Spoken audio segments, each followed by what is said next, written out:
the girl they called Empty. The slap of boots against packed earth echoed across the sacred clearing as Rowan Drake strode into the Moonbond circle. His voice cut through the murmuring crowd like a blade.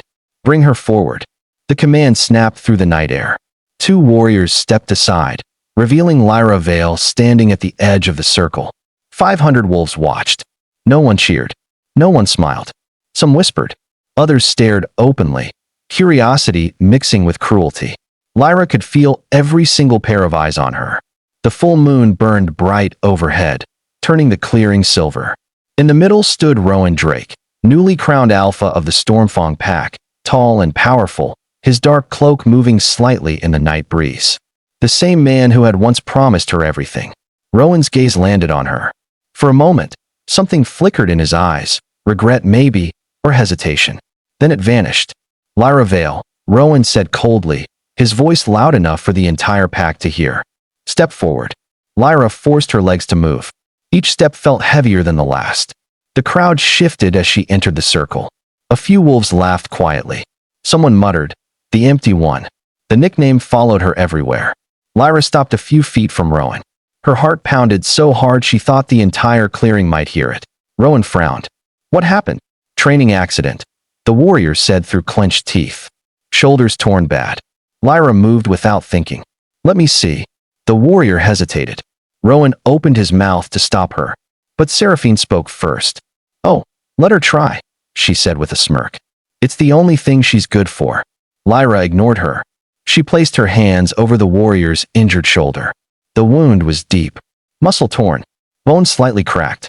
The crowd leaned closer. Lyra closed her eyes. Warmth spread through her palms. The strange power she had always carried. The only thing that made her special. Golden light flickered faintly between her fingers. The warrior gasped as the torn flesh began knitting itself back together. Within seconds the bleeding stopped. Within a minute the shoulder was whole again. The warrior rotated his arm slowly. "Incredible," he breathed. The crowd murmured in surprise. Even Rowan looked impressed for a moment. But Seraphine just scoffed. "A useful trick," she said. "But healing doesn't make you a wolf." Lyra lowered her hands. The warmth faded, and the hollow space inside her chest suddenly burned. Not gently like before. Violently. She sucked in a sharp breath. Pain shot through her ribs. Then her spine. Then everywhere. Lyra staggered. "What's wrong with her?" someone shouted. The pain exploded. Like something inside her was breaking open after years of being trapped. Lyra dropped to her knees. A sound tore from her throat. Not a scream. A howl. The entire clearing froze. Because Lyra Vale, the girl without a wolf, was howling. And something enormous was waking up inside her. The howl echoed through the clearing like thunder rolling across mountains.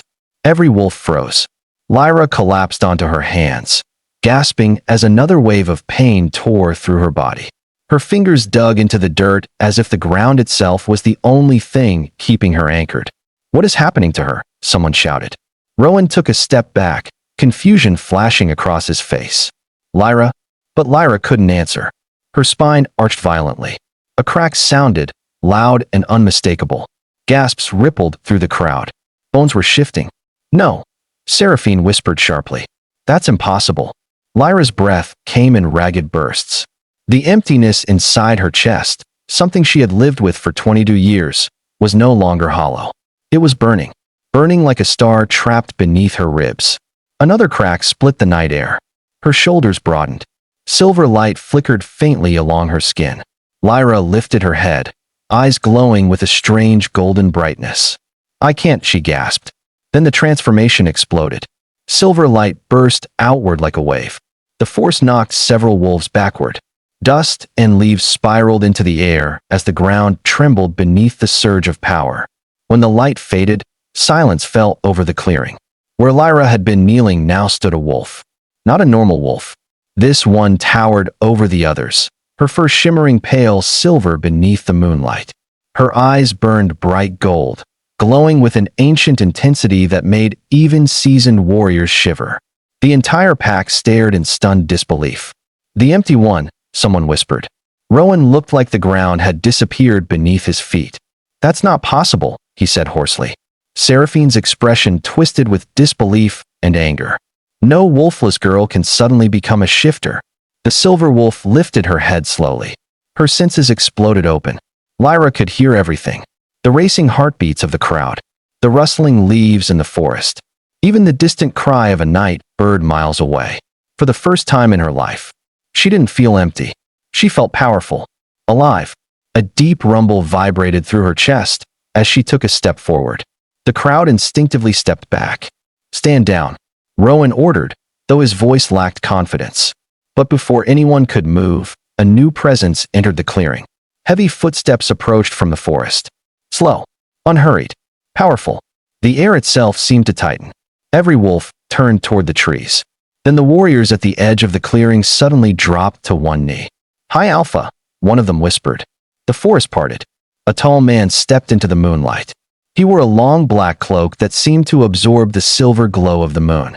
His dark hair moved slightly in the night wind, and his sharp gray eyes scanned the clearing calmly. Behind him walked an enormous black wolf, larger than any wolf present. The creature's amber eyes glowed like fire in the darkness. Fear rippled through the crowd. Rowan straightened quickly and bowed his head. "Hi, Alpha Cashin Nightfall," he said stiffly. "We were not expecting your arrival tonight." Cashin didn't answer immediately. His attention had locked onto the silver wolf standing in the middle of the clearing. For a long moment, he simply stared. Then something like recognition flashed across his face. "Well," he murmured quietly. "So the legends were true." The crowd exchanged confused glances. Cashin walked closer. The massive black wolf at his side moved with him, its gaze never leaving Lyra. Rowan frowned nervously. "Hi, Alpha. If there is a problem, we can handle it." Cashin ignored him. He stopped a few feet from the silver wolf. "Shift back," he said gently. The command carried power, but it wasn't harsh. Lyra hesitated. Then instinct took over. Her body shimmered again, and within seconds, she stood in human form once more, trembling slightly beneath the moonlight. A stunned murmur moved through the pack. Cashin studied her carefully. "You didn't know?" he said. Lyra shook her head slowly. "Know what?" Cashin removed his cloak. Before anyone could react, he draped the dark fabric across her shoulders. The gesture alone made the crowd gasp. Rowan's eyes widened. "Hi, Alpha." Cashin turned slightly toward him. "Do you have any idea what you just rejected tonight?" he asked calmly. Rowan frowned. "She's a celestial wolf," Cashin interrupted. The clearing went dead silent. Even Seraphine's confident smile disappeared. "That bloodline vanished nearly 5 centuries ago," Cashin continued. "A wolf born from ancient power. Rare. Unmatched." He looked back at Lyra. "You were never empty." The words hit her like a shock. "All those years," Cashin said softly, "your power was simply waiting." Rowan's face drained of color. Seraphine stepped forward angrily. "This is ridiculous," she snapped.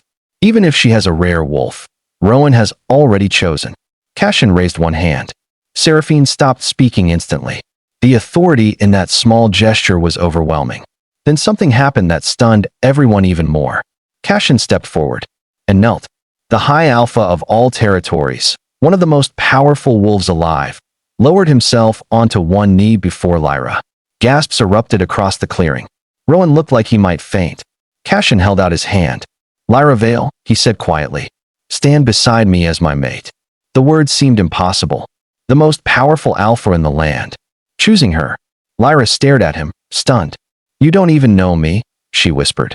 Cashin's expression softened slightly. "I know enough." Rowan suddenly stumbled forward. "Wait," he said urgently. "Lyra, listen." Cashin's black wolf growled low. Rowan froze. Lyra looked at Rowan slowly. For the first time that night, she saw fear in his eyes.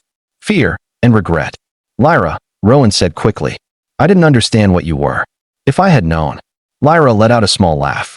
"It wasn't happy. If you had known," she said quietly, "you would have chosen differently."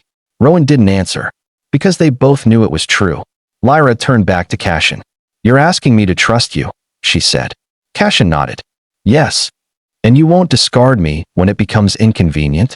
His gaze didn't waver. "No." Lyra looked down at his extended hand. For 22 years, she had been the girl everyone pitied. The girl everyone mocked. The girl they called empty. But tonight, everything had changed. Slowly, she placed her hand in his. The moment their fingers touched, a burst of silver light erupted between them. The mate bond ignited. A collective gasp swept through the clearing. Cassian stood, pulling Lyra gently to her feet. The connection between them pulsed warmly. Real.